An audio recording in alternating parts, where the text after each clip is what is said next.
సర్వభూజనులారా యెహోవాను బట్టి ఉత్సాహించుడి. ఆర్భాటముతో సంతోషగానము చేయుడి. కీర్తనలు పాడుడి.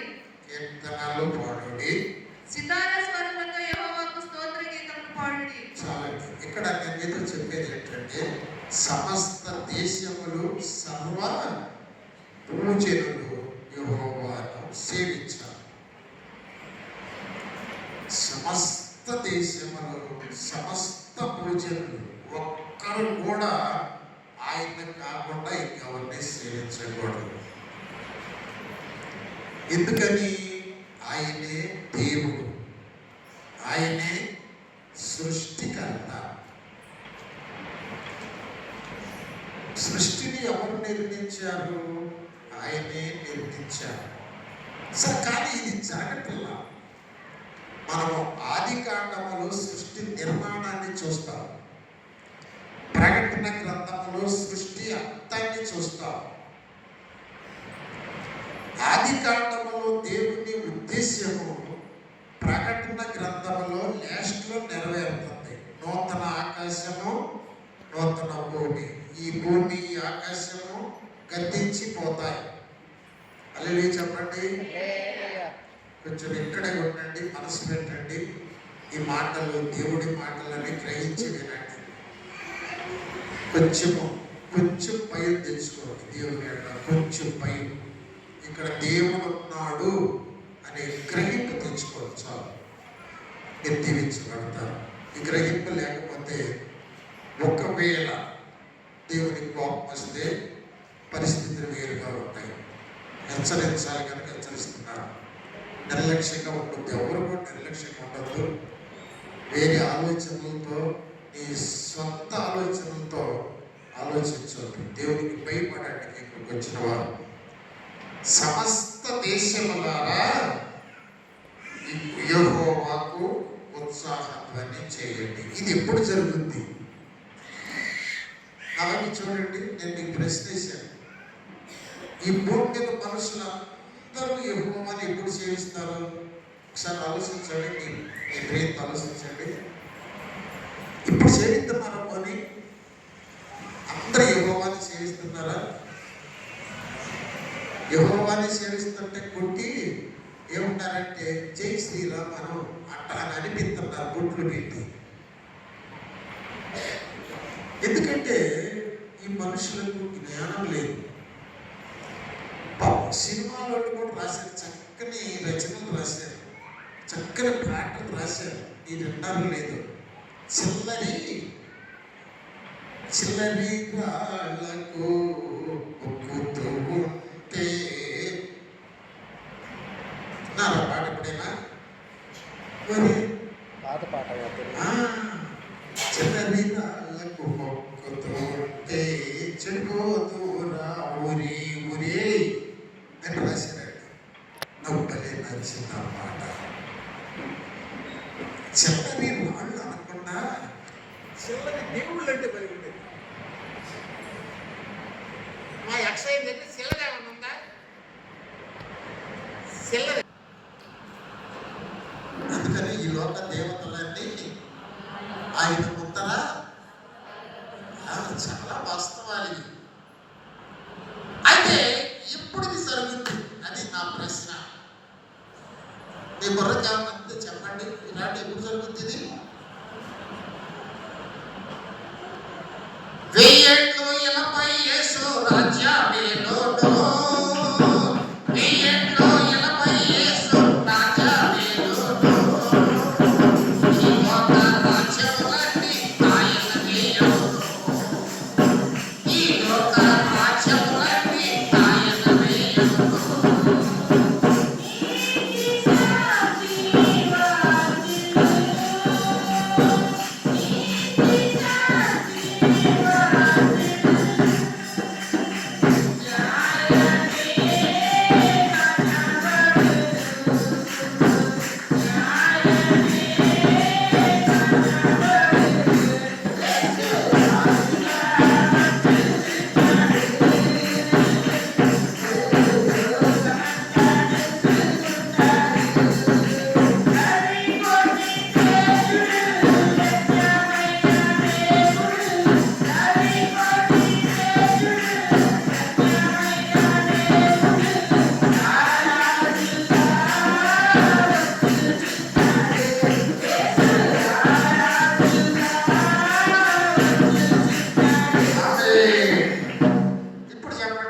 ఎప్పుడు జరుగుతుంది ఇది? కొంతమందికి అర్థమైంది. ఎప్పుడు జరుగుద్ది? 1000 ఏళ్ల పరిపాలన రాబోతుంది. సరే, 1000 ఏళ్ల పరిపాలనలోనికి ఎవరు వెళ్తారు? మీకు ప్రసంగం చేయట్లా, నేను పాఠం చెప్పి పంతులు ప్రశ్నలు చెప్తాడు. ఆ ప్రశ్నలకి జవాబు చెప్తే పాస్ అవుతారు. కనుక 16 సంవత్సరాలు పాఠాలు చెప్పారు. 16 సంవత్సరం ఆఖరిలో మిమ్మల్ని ప్రశ్నలు వేస్తున్నా. 1000 ఏళ్లలోనికి నువ్వు వెళ్తావా? 1000 ఏళ్లలోనికి నువ్వు వెళ్తానికి రాకడలో ఎత్తబడాలి. నువ్వు చచ్చిపోయేటప్పుడు దేవుని ఆత్మ కలిగి చచ్చిపోవాలి. ఇది దేవుని ఆత్మతో చచ్చిపోతే ఆత్మ నిన్ను లేపుద్ది. దాన్ని ఏమన్నాడంటే, నూనె బుద్ధి కలిగిన కన్యకలు సిద్ధిలలో నూనెను సిద్ధపరచుకొని వాళ్ళు నిద్రపోతారు. దీపాలు ఆరిపోతాయి, కునికి నిద్రిస్తారు. కానీ నూనె ఉంటుంది వాళ్ళ దగ్గర. ఆ నూనె ఏంటో తెలుసా? పరిశుద్ధాత్మ. నూనె లేకుండా నువ్వు ఎలా నూనెను సిద్ధపరచుకోగలవు? పరిశుద్ధాత్మ ఉండాలి కదా. కనుక నీ యొక్క విశ్వాస జీవితంలో పరిశుద్ధాత్మ ఉండాలంటే ఆయనే దేవుడని తెలుసుకోవాలి. ఆయనే దేవుడు, ఆయనే మనల్ని పుట్టించాడు. కనుక అందరూ తెలుసుకోలేదు. ఇప్పుడు ఈ కళ్ళకి ఎంతమంది ఉన్నారు? మొత్తం సుమారు ఎంతమంది ఉంటారయ్యా? పిల్లల జనంతో సహా 200-250 మంది ఉంటారు. ఇక్కడ పురుషులు ఎంతమంది ఉన్నారు? లెక్క పెట్టవచ్చు.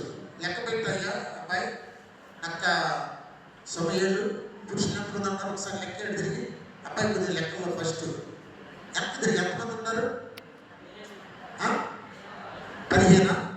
ఓకే, 250 మందికి 15 మంది పురుషులు ఉంటారు ఇక్కడ. ఈ 15 మంది పురుషుల్లో ఎంతమంది ఎత్తబడతారు?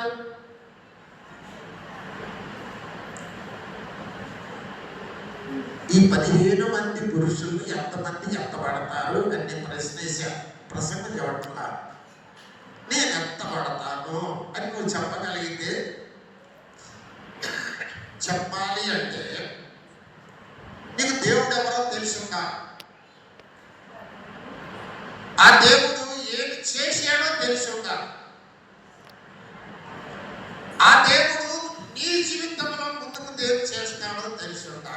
ఇది కానీ తెలిస్తే నువ్వు సిద్ధపడతావు. నువ్వు తెలిస్తే సిద్ధపడతావు. తెలిసి కూడా సిద్ధపడేవాళ్ళు ఉండాలి. నేను రేపు మా అమ్మాయి దగ్గరికి వెళ్ళాలి. గుంటూరు ఆపరేషన్ చేస్తారు కనుక ప్రార్థన చేయాలి నా చెల్లి కోసం.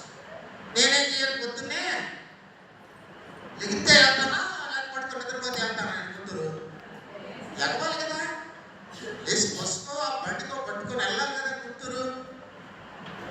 మరి అక్కడ వెళ్ళాలంటే సిద్ధపడాలి కదా. ఎంతమంది సిద్ధపడ్డామా? అసలు ఈయన దేవుడని ఎంతమందికి తెలుసు? ఈయన ఏమి చేశాడని మనకి ఎంతమందికి తెలుసు? ఇలా తెలుసుకోగలిగితే మనకు సిద్ధపడతాం. సిద్ధపడితే కొంచెం జాగ్రత్తగా ఆత్మానుసారంగా బ్రతుకుతాం. మనం ఎలా బ్రతుకుతాం? మనుషులు 2 రకాలు.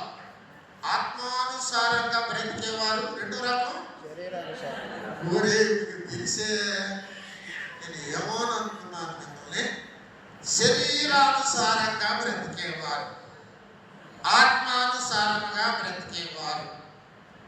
ఆత్మానుసారంగా బ్రతికేవారు ఎట్లా బ్రతుకుతారు? శరీరానుసారంగా బ్రతికేవారు ఎట్లా బ్రతుకుతారు? ఓకే, మీరు చెప్పండి. శరీరానుసారంగా బ్రతికేవారు ఎట్లా బ్రతుకుతారు? తిట్టిన వారిని మళ్ళా తిట్టుకో, కొట్టిన వారిని మళ్ళా కొట్టుకో, గొడవలతో మరి కక్షలతోనూ ఒకరితో ఒకరు పలకకుంటుమో. విన్నారా? మరి దీన్ని విన్నారా? ఎట్లా బ్రతుకుతారు? శరీరాలను అనుసరించి బ్రతుకుతారు. ఎట్లా పడుతున్నాను? నీకు కంటికి నేను అంత తేలిక కనపడుతున్నాను. మరి నేను మామూలుగా ఉండను, జాగ్రత్తగా ఉండు. సేవకుని అనుకుంటున్నావేమో, నేను కూడా ఒకప్పుడు నిఘా రవిడిని. ఇది శరీరం. ఆత్మ ఏమంటది?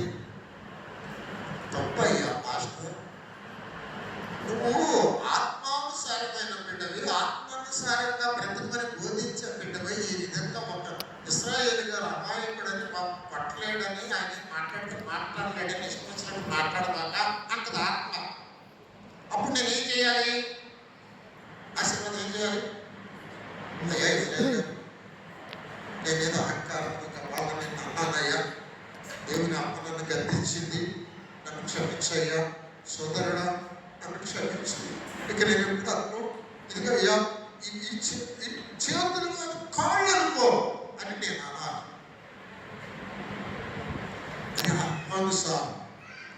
శరీరము బలహీనమైనదే కానీ ఆత్మసిద్ధంగా ఉండాలి. ఓకే, జాగ్రత్తగా వినండి. ఒక్కటి మనకు నిర్ధారణ కావాలి. నేను శరీరానుసారిన ఆత్మానుసారిన. ఇక్కడ మనస్సాక్షి ఉంటుంది. మనస్సాక్షి బై ఆల్సో నువ్వు శరీరానుసారిన ఆత్మానుసారిన బాబు. అయ్యా నేను ఆత్మానుసారినే కానీ ఒక్కొక్కసారి శరీరానుసారిని కూడా. నాకు బీపీ వస్తే కోపం వస్తుంది. బీపీ వస్తే కోపం వస్తే మాట్లాడతాను. ఇది లేదా నీకు? క్షమించయ్యా. నా మనస్సాక్షి నాతో మాట్లాడినప్పుడు నా మనస్సాక్షికి నేను జవాబుదారీగా ఉండాలి. అమ్మ వింటున్నారా? నీ మనస్సాక్షి నీకు ఎప్పుడైనా మాట్లాడిందా? మాట్లాడకపోతే నీ మనస్సాక్షి వాత వేయబడిందని అర్థం. ఏమేయబడింది? వాత వేయబడింది. సుమతి వచ్చిందా? సుమతి వచ్చావా? ఓకే. వాత అంటే నాకు అక్కలు గుర్తు వస్తుంది. చిన్నోడికి పెద్దోడికి వాత ఇస్తుంది. పెద్దోడికేనా వాత? వాత వేసిన కాడ ఏమైందంటే అక్కడ ఏమైందమ్మా? తీసుకెళ్ళా స్పర్శ ఉండదు. స్పర్శ ఉండదు అంటే కాయ వేస్తుంది అక్కడ వాత. దాని మళ్ళీ కాగితే కాదు. మళ్ళీ దాన్ని తినిసి పెడిపిస్తే నిప్పు ఉంటుంది, పుచ్చుకోదు. అది నిప్పులాగా ఉండదు. కత్తి పెట్టి కోసినా ఆ వాత వేసి కాయ వేస్తుంది.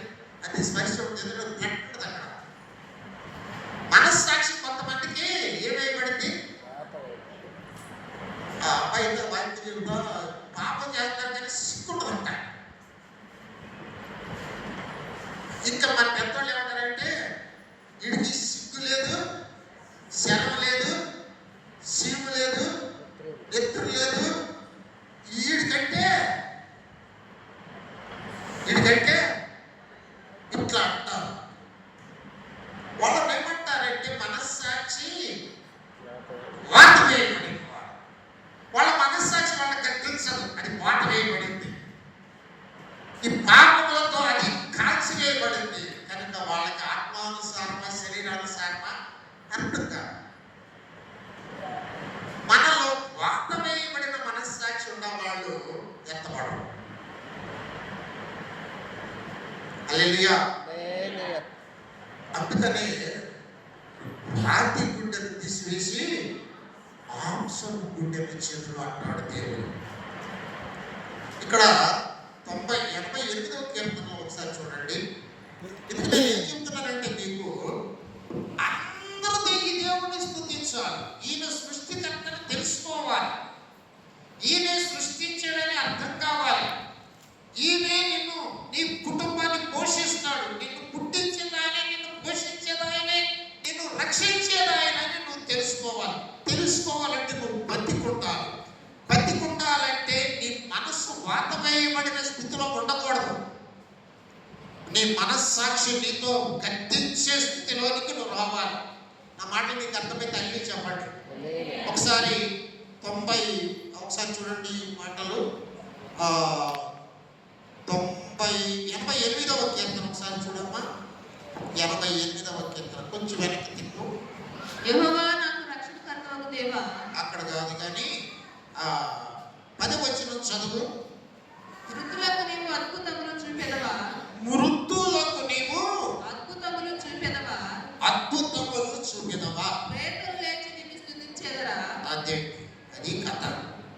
మళ్ళీ చదువమ్మ ఏనండి. మృతులకు నీవు అద్భుతములు చూపెదవా, ఆ, ప్రేతలు లేచి నిన్ను స్తుతించెదరా. ఓకే, ఈ రెండుకి అర్థం తెలుసండి మీకు. మృతులంటే ఎవరు అమ్మాయి? సరళ చచ్చిపోయిన వాళ్ళు. ప్రేతలంటే ఎవరు అమ్మాయి? ఆమె ప్రేతలంటే దేహాలు. ఓకే, ప్రేతాత్మ అంటారు. ప్రేతాత్మ దయ్యాలు. ఓకే, కరెక్టే. అపవిత్రత ప్రేతం. మృతులు నిన్ను, మృతులకు నీవు అద్భుతములు చూపినావా. దేవునికి స్తోత్రం.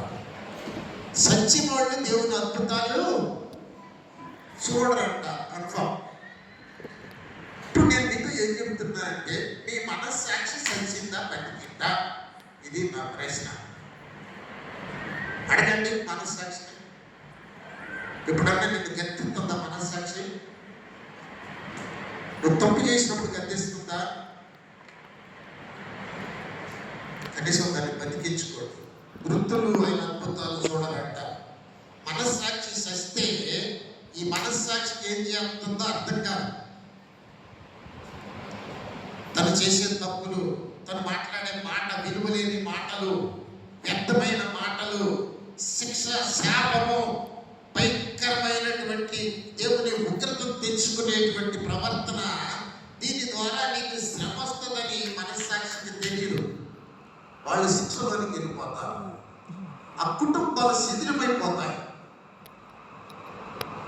ఆ కుటుంబాలు ఇంకా ఒక రకంగా చెప్పాలంటే విగ్రహవాసం. మనస్సాక్షి గద్దెంపు ఉండాలి మనిషికి. విశేషంగా దేవుడిని నమ్మిన బిడ్డకు మనస్సాక్షి గద్దెంపు ఉండాలి. నీవు ఒక మాట మాట్లాడుతున్నావు, ఒక పని చేస్తున్నావంటే నీ మనస్సాక్షి, నువ్వు మారు మనస్సు పొందావు, నువ్వు బాప్తిజం పొందావు, నువ్వు పరలోక రాజ్యం వెళ్ళాలి, ఆ సర్వజనులు ఆయన స్తుతించే వారిలో నువ్వు కూడా ఉండాలి అని నీ మనస్సాక్షి నీకు చెప్పకపోతే నువ్వు సరి చేసుకోలేవు. నువ్వు తప్పును అడిగేస్తావు, పాపంలోనే జీవిస్తావు, పాపాలు బళ్ళుగా పెరిగిపోయింది. రాత్రి నేను చెప్పాను, నేను గ్రహించరు లేదు. ఎంత పాపం అంట? అంత పాపం పెరిగిపోద్ది. అది ఇక దేవుడికి పాపం అంటే అసహ్యం కనుక నిన్ను చూసినా కూడా దేవుడికి సేదరేస్తుంది. సేదరేసి ఆయన అనుకుంటాడు, వచ్చి వీళ్ళకి ఎంత పాపం ఉంది, వీళ్ళు లేని మనుషులు వచ్చి వీళ్ళకి నేను పర్లోక రాజ్యం తీసుకెళ్ళలేను బాబోయ్ అని ఆయన మొక్కలు తిప్పుకుంటాడు. కానీ మనం ఎవరిని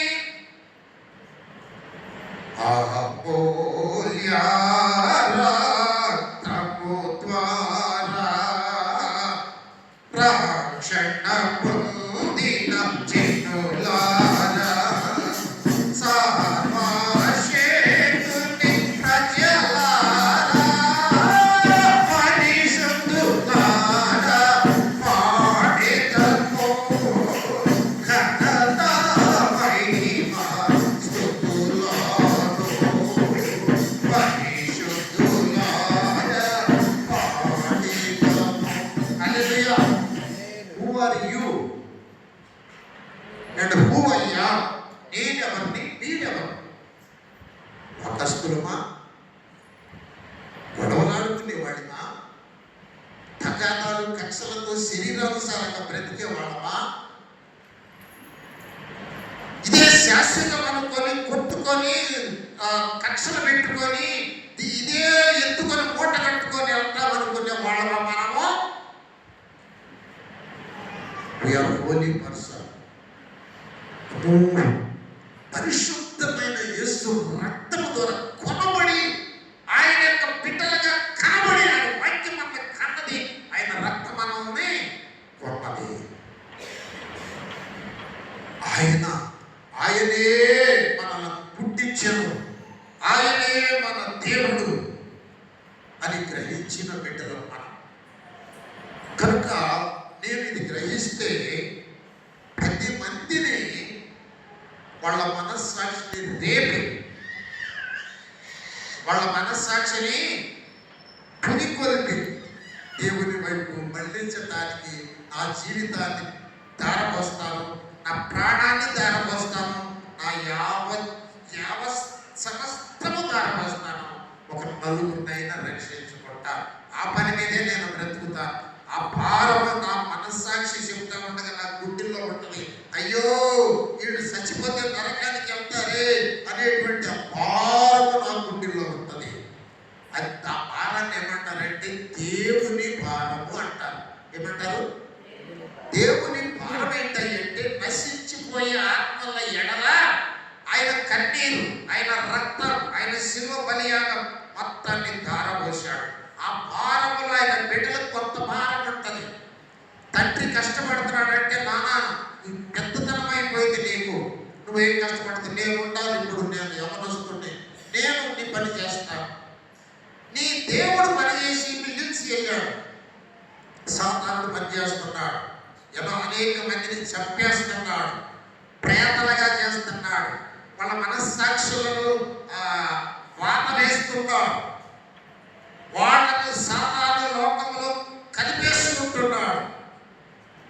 నీవు నిజంగా దేవుని భారం ఉంటే, నిజంగా దేవుని శక్తి నీకు తెలిస్తే, దేవుడు ఏం చేశాడో నీకు అర్థమైతే నీ గుండెల్లో ఈ భారం ఉంటుంది. ఎవరి గుండెల్లో ఈ భారం ఉంటుందో వాళ్ళ కళ్ళల్లో కన్నీరు ఉంటుంది.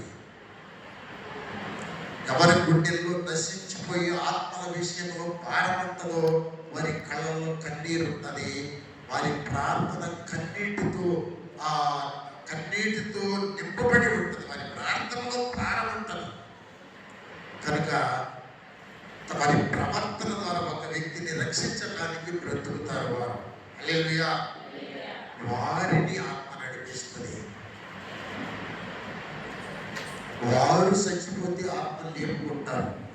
వారు చచ్చిపోతే మీ ఇంట్లో పరిపాలనలో పెళ్లి కుమార్తె సింహాసనం మీద పరిశుద్ధాత్మ దేవుడు కూర్చోబెడతాడు.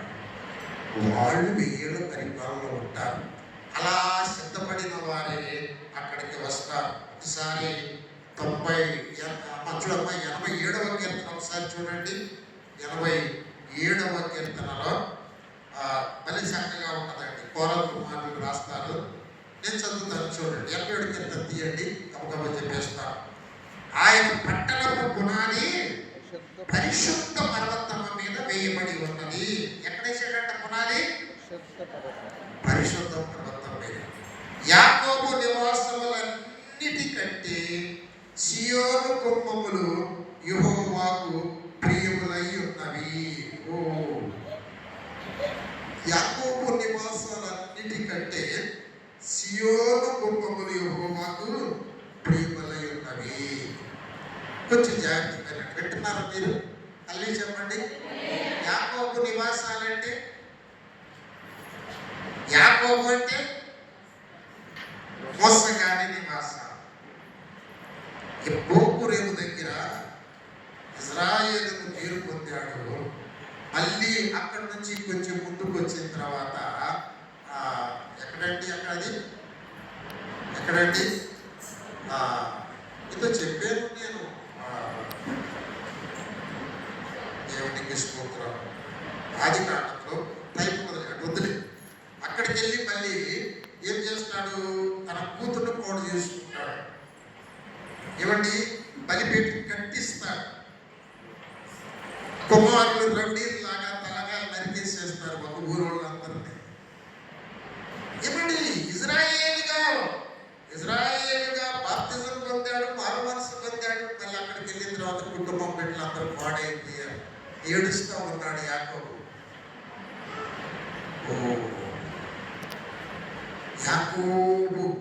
యాకోబు నివాసములన్నిటికంటే సియోను కొమ్మములు యెహోవాకు ప్రియములై ఉన్నవి. సియోను కొమ్మములు అంటే ఒక శాశ్వతానందమేదియు లేదని చెప్పెను ప్రియుడేసో. లోక శాశ్వతానందమేదియు లేదని చెప్పెను ప్రియుడేసో. నిత్య నివాసము లేదిన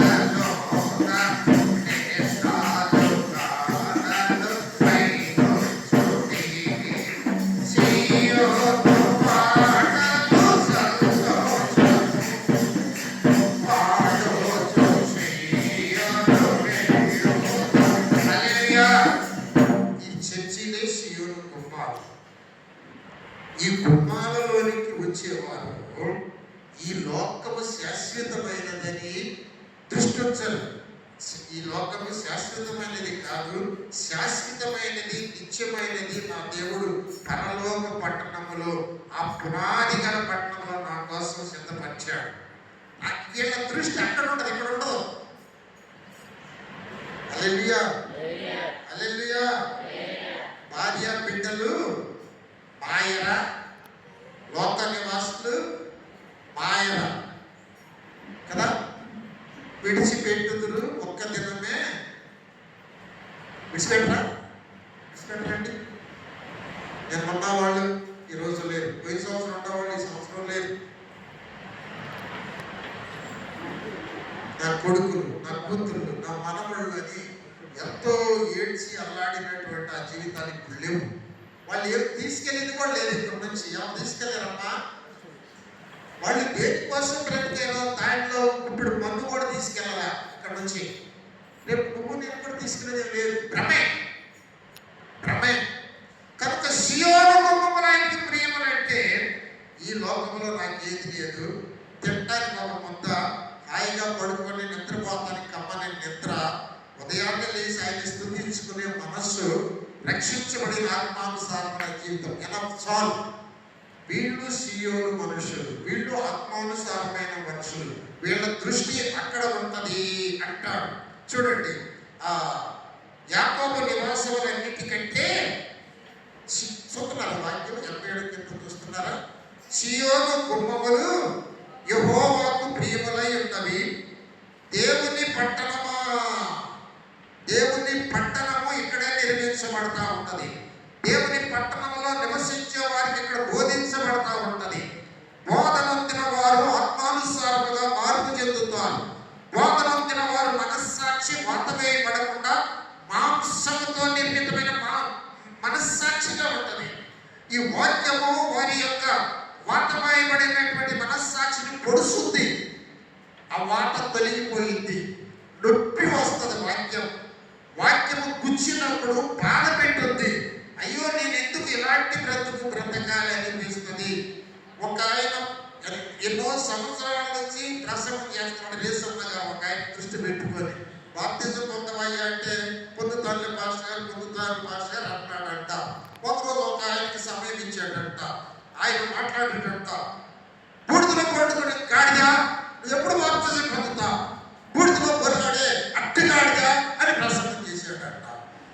ప్రసంగం అయిన తర్వాత దేశాన్ని గారి దగ్గరికి వచ్చి, దేశాన్ని గారి బాప్తిజం ఇవ్వండి అన్నాడంట.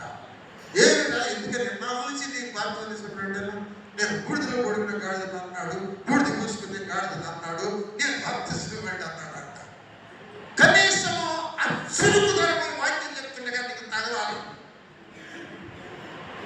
కనీసం నేను ఎందుకు ఇలా బ్రతకాలి? ఆ గాడిదలాగా ఎందుకు బ్రతకాలి? నేను ఆ బర్రి పాపంతో నేను ఎందుకు బ్రతకాలి? ఆ వాటమైన మనస్సాక్షితో నేను ఎందుకు బ్రతకాలి? ఆ బ్రతికే నేను నా దేవుని బిడ్డగా పరిశుద్ధంగా బ్రతికి పరిశుద్ధ రాజ్యం చేరతాను అనేటువంటి ఆ యొక్క నలుగుడు, ఆ నొప్పి నీ హృదయంలో కలగాలి. అది కలగకపోతే నువ్వు రక్షించబడినట్టు కాదు, నువ్వు పరలోక రాజ్యం వెళ్ళవు. వాక్యము నీకు తగిలితే పశ్చాత్తాపం కావాలి. ఆ వాక్యము నీకు తగిలితే లోపం ఉన్నట్టే. ఆ లోపాన్ని సరి చేసుకుంటే దేవుని బిడ్డమైపోతావు. ఇక్కడ చూడండి 3వ వచనములో, దేవుని పట్టణమా, మనుషులు నిన్ను గురించి మీకు గొప్ప సంగతులు చెప్పుకుందరు. హల్లెలూయా, హల్లెలూయా. నాకు ఈ మాట వల్ల ఇష్టం అండి. నన్ను గురించి మనుషులు మరి చెడ్డ సంగతులు చెప్పుకునేవాడు. మా ఊరిలో లేదు, ఇక్కడ కాదు, మా పెదరాపూర్లో నన్ను చూస్తే వీడికి ఎలా బతుకుతాడు, నేను అయిపోయింది, ఈ రక్త తాగివాడు ఎట్లా బతుకుతాడు అని వీడికి చెడ్డ. వీళ్ళు చదువుకున్నారా? నీకు సిగ్గులు మేమ అన్నాడు. ఏం చదువుకున్నారు? చదువు ఏం బతుకున్నారు? బతుకు ఈ ఇంటికి చదువుకున్నాడు మా అమ్మ తమ్ముడు, ఒక మా మేనమామ. నాకేం సిగ్గు లేదు, నవ్వుకుంటూ వెళ్ళిపోయా. సిగ్గుండదు అన్నాడు అబ్బాయి. తప్పు చేసే వాళ్ళకి సిగ్గుంటుందంట. ఉండదు నిజంగానే. కానీ అదే భాగస్వామి రక్షించబడిన తర్వాత ఆ ఊరు వాళ్ళందరూ గొప్ప సంగతులు చెప్పుకుంటారు.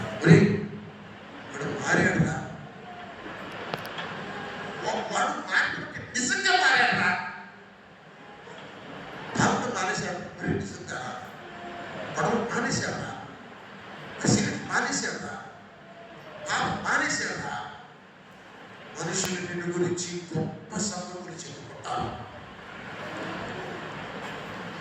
నువ్వు మారితే చెప్పుకుంటావు. ఈ సంఘం మారింది, ఈ మనుషులు మారారు కానీ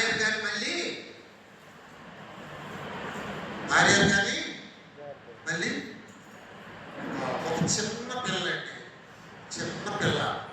ఆ పిల్లలు మా ఇంటి చెట్టు కింద కూర్చొని ఆడుకుంటున్నారు. ఒక చిన్న పిల్లడితే అంటుంది. ఆ పిల్లకి ఎన్ని సంవత్సరాలు ఉంటాయి? 7 సంవత్సరాలు ఉంటాయి. ఆ పిల్లడికి ఎన్ని సంవత్సరాలు ఉంటాయి? 4 సంవత్సరాలు ఉంటాయి. ఆ చిన్న పిల్లలు ఇద్దరు కూడా మన సంఘంలోకి వచ్చే వాళ్ళ పిల్లలే. ఆ పిల్ల అంటది, కొంచెం 1 సంవత్సరం పిల్ల, ఒరే నువ్వు పట్టావట్రా అంటాయి. నేను పడలేదమ్మా అన్నాడు వాడు. అరే నువ్వు పట్టావట్రా మళ్ళీ. నేను పడలేదమ్మా అంటున్నాడు వాడు. అరే నువ్వు పట్టావట్రా ప్రేమలో పడ్డా. కడుపు పట్టిపోయింది. ఎంత పిల్లండి, ఎంత పిల్లాడండి, ఎంత బాగుంటుంది సమాజం. వాడిని రెచ్చుకుంటూ పడలేదమ్మా అంటుంటేను వాడు కోపం నుంచి పడ్డామన్నప్పుడు అప్పుడు అంటుంది ప్రేమలో పడ్డా అని అడిగి గుచ్చి చూసి అడిగే అర్థం కాదు అసలు. ఎందుకు చెప్తున్నానంటే నువ్వు మారావు, నువ్వు పరిశుద్ధమైన బిడ్డవి. నీ బిడ్డలు ఎలా ఉన్నారు? అదే బాధేస్తుంది నాకు, అదే బాధేస్తుంది. కానీ బయటికి రా, బయటకు వచ్చామన్నా అన్నాననుకో మళ్ళీ వాళ్ళ అమ్మోళ్ళు నా మీద పడతారు.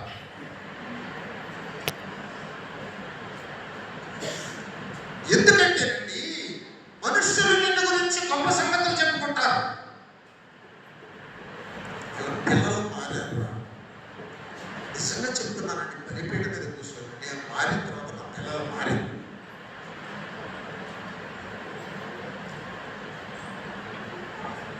నా పిల్లలు మారారు. కారణం ఏంటంటే నేను మారటమే దానికి కారణం. నేను బహిరంగంగా చెప్తున్నాను, నువ్వు మారావా? నువ్వు మారితే నీ పిల్లలు మారుతారు.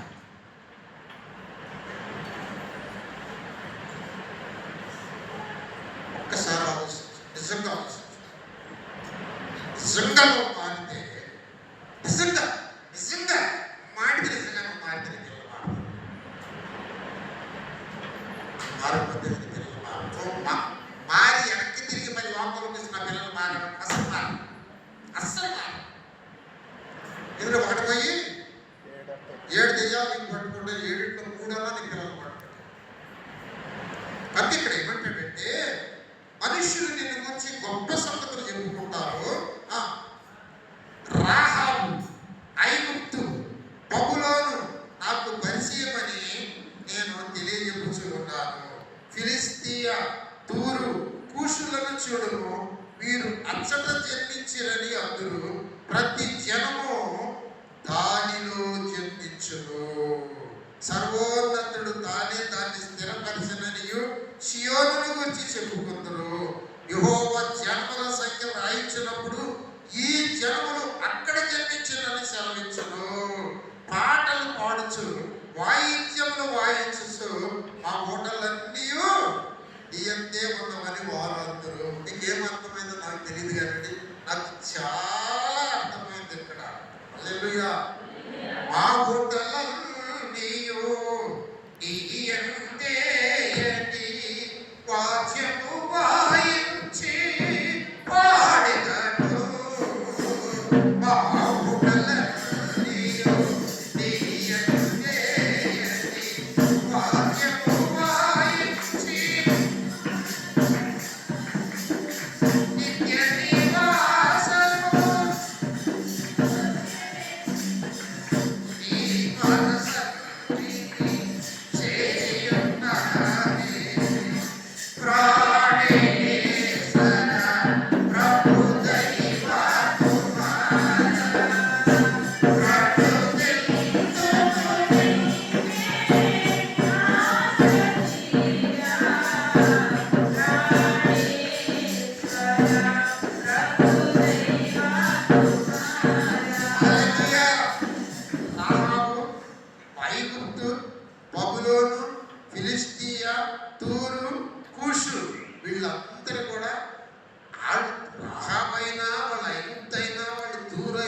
శైలిలో కూడా వీళ్ళందరూ ఇక్కడ జన్మించారంట. అలవే చెప్పట్రా.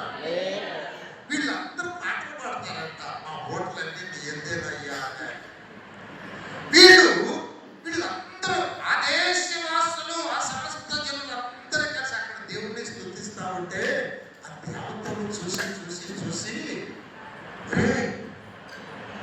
ఈ అబ్బాయి ఆ మెకానిక్ షాపులో చిన్న గదులు శివుడు కాలంలో ఉండేవాడు కదా.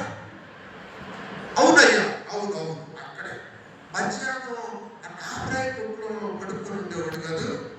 అవునయ్యా, అవును ఆయన నాయన చూసి ఒరే తాగి ఆ కప్పు గడ్డ పులిసిపోయి ఈగలు చచ్చిపోయి కులిపోయిన కళ్ళు తాగి అక్కడ శాపం పోతుందని ఆ కాలం కట్టమంటే పడుకునేవాడు కదా. రాయి అబ్బాయి అని నన్ను గురించి చెప్పుకుంటారట.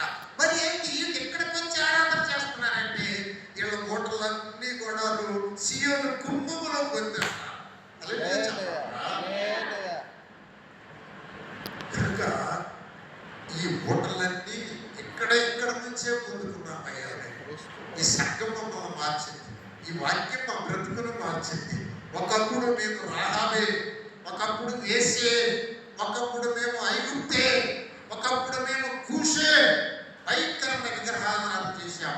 భయంకరమైనటువంటి విగ్రహాల ముందు, చివరి దేవుళ్ళ ముందు కర్ర పట్టుకొని నాట్యాలాడి సాధన చేసి తాగి గంతులు వేసాం. మేము డప్పుకి నాట్యం అడుగులు వేస్తూ మేము కరసాలు చేశాం. మేమే వీరులము సూర్యులమని యుద్ధాలు చేశాం. ఎంతో మందిని కొట్టాం, ఎంతో మందిని బెదిరించాం. అయ్యా, అది ఒకప్పుడు చరిత్ర. అది రాహాబు. ఇదేమో దేవుని రక్త సియోను కుంభములో సిద్ధపడిన జీవితాన్ని. హల్లెలూయా, హల్లెలూయా. నేను ముగిస్తున్నాను నా ప్రియమైన బిడ్డలారా. నీకు తెలుసా దేవుడు ఎవరో? నీకు తెలుసా దేవుడు నీ జీవితంలో ఏం చేశాడో నీకు అర్థమైందా? నాకు అర్థమైంది. అదిగో ఆ భయంకరమైన లేఖ జీవితంలో నుంచి నన్ను లేపాడు. ఆ భ్రష్ట జీవితంలో నుంచి నన్ను లేపాడు. ఆ లేఖలోకి నేను వెళ్ళను. ఆ పాపంలోనికి నేను వెళ్ళను. నువ్వు నెట్టినా, నువ్వు నన్ను ముంచినా, నువ్వు 100 పాపాలు నా నెత్తిని చేసినా నేను వెళ్ళను. ఎందుకంటే ఆ చేదం నాకు తెలుసు, దాని శిక్ష నాకు తెలుసు, దాని శాపం నాకు తెలుసు, దాని ఫలితం నా బిడ్డలు ఎలా అనుభవిస్తారో నాకు తెలుసు. తెలిసి నేనెందుకు ఆ రొచ్చులోనికి నేను ఎందుకు వెళ్తాను? నిజంగా రక్షించబడితే నేను వెళ్ళను. గుంటెట్టి రక్షించబడి నటించి ప్రార్థన చేస్తే వెళ్తాను. ఏదో మనుషుల కోసం భక్తి చేస్తే మళ్ళీ నేను ఆ మురుగుంట్లోనికి వెళ్ళి ఆ మురుగులని పట్టికలాగా చెవులుపుతూ తోపుతూ ఆ రొచ్చులోనే బ్రతుకుతా నేను. కానీ లేదు, నేను నిజంగానే ఆ సియోను కుంభంలో రక్షించబడ్డా. దైవ సేవకులు కన్నీటి ఆ యొక్క అభిషేకము, ప్రభు రక్త అభిషేకం అర్పణ నా మీద ఉన్నది. పాపము చేయజాలం. దేవుని ఆరాధించే వారిలో నేను ఉంటాను. నా దేవుడు పరిశుద్ధుడు కనుక నేను కూడా పరిశుద్ధుడిగా ఉంటాను. ఈ విధముగా బ్రతికే వాళ్ళందరూ 1000 ఏళ్ల పరిపాలన ఉంటారు. ఈ విధముగా సరి చేసుకునే వాళ్ళందరూ ఖచ్చితంగా మధ్యాకాశంలోనికి ప్రభు వచ్చినప్పుడు వాళ్ళందరూ ఎత్తబడతారు. వాళ్ళు ఆత్మానుసారంగానే బ్రతుకుతారు, శరీరానుసారంగా బ్రతకరు. ఈ లోకంలో కోట్లు సంపాదించి వదిలిపెట్టాల్సిన బ్రతుకుతున్నా. దాదాపుగా నేను కూడా సంపాదించాను, లెక్కేసుకుంటే కోట్లు సంపాదించాను నేను. కానీ ఏం మిగలేదు, నా దగ్గర ఏం మిగలేదు. ఇప్పుడు లెక్క చూసుకుంటే రూపాయి కూడా నా దగ్గర నేను తిప్పి కొడితే.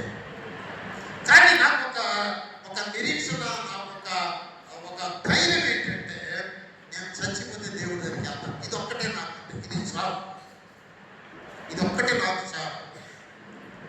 ఏమన్నా ఏమి లేకపోయినా, ఇల్లు లేదు, పిల్లం లేదు, పిల్లలు లేదు, ఇంకోటి లేదు, ఇంకా పేరు లేదు, ప్రతిష్ట లేదు, గొప్ప లేదు, ఇంకా ఏమి లేదు. నాకు దేవుడు ఉంటాడు, ఆయన కోసం బ్రతుకుతాను. నేను చాలు. ఆ నిరీక్షణతో బ్రతకడానికి వాత వేయబడిన మనస్సాక్షి దేవుని వాక్యము ఆ వాతను తొలగించును కాక. మనం తప్పు చేసినప్పుడు మనస్సాక్షి మమ్మల్ని గద్దించును కాక. దేవుణ్ణి తెలుసుకుని దేవుణ్ణి ఆరాధించే వారిలో మనము కూడా ఉంటుము కాక.